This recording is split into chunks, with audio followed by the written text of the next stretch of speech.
हमें ये समझना पड़ेगा कि गोवा के अंदर ये जो पूरा पॉलिटिकल सिस्टम है, ये पूरा पॉलिटिकल सिस्टम सड़ चुका है, गल चुका है। पिछले 60 साल से इस सिस्टम को बदलना है इस बार। अभी बीजेपी आती थी, आप लोग बीजेपी से नाराज हो जाते थे, कांग्रेस को वोट दे देते थे।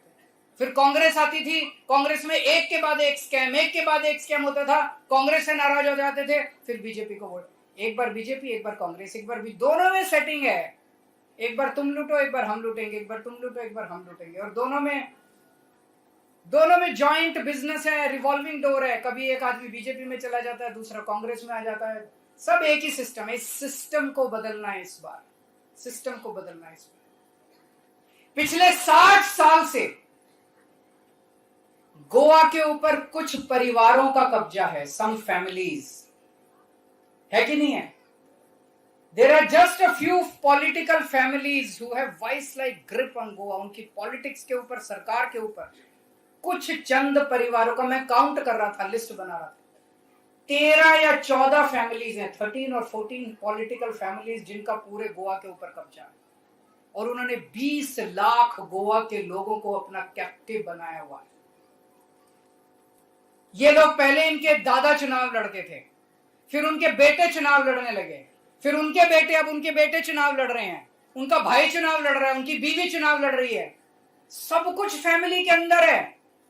आप चुनाव क्यों नहीं लड़ सकते? आप चुनाव क्यों नहीं लड़ सकते? आप चुनाव क्यों नहीं लड़ सकते? आप चुनाव क्यों नहीं, आपकी वाइफ चुनाव क्यों नहीं लड़ सकती? आपके बच्चे चुनाव क्यों नहीं लड़ सकते? गोवा के 20 लाख लोग बेवकूफ है क्या?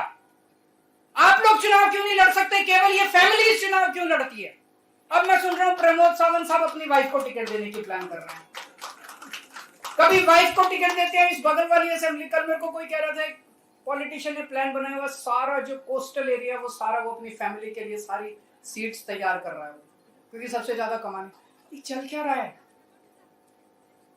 और ये फैमिलीज इस पार्टी में भी है, इस पार्टी में भी है। कुछ फैमिलीज इस पार्टी में, कुछ फैमिलीज इस पार्टी में। कभी इधर चले जाते हैं, कभी उधर चले जाते हैं।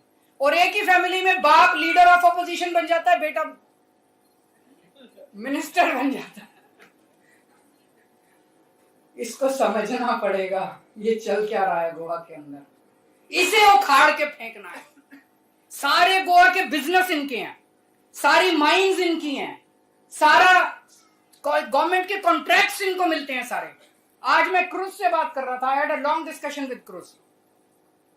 वो बता रहा था कि गोवा की जमीनें उठा के आउटसाइडर्स को, बड़े बड़े प्रोजेक्ट्स बन रहे हैं गोवा के अंदर। गोवा के लोग सिमटते जा रहे हैं। पहले इतनी जमीन में रहते थे गोवा के लोग, अब इतना हो गया, अब इतना हो गया। बाकी सारी जमीन पैसे खा के चेंज, लैंड यूज चेंज कर रहे हैं। बड़े बड़े मेगा प्रोजेक्ट्स आ रहे हैं। आप प्रोटेस्ट करते रहे तो आपको डंडों से पिटवाते हैं, वाटर कैन छोड़ते हैं, जेल में डाल देते हैं आप लोगों को। इन फैमिलीज को उखाड़ के फेंकना है इस बार। That is the systemic change, that is उखाड़ना है कि नहीं उखाड़ना? ये बीजेपी, कांग्रेस, ये सारा एक सिस्टम है। इस पूरे सिस्टम को उखाड़ के फेंकना है इस बार। हमसे जुड़े रहने के लिए हमारे YouTube चैनल को सब्सक्राइब करें और नई वीडियो की नोटिफिकेशन के लिए बेल आइकॉन को दबाएं।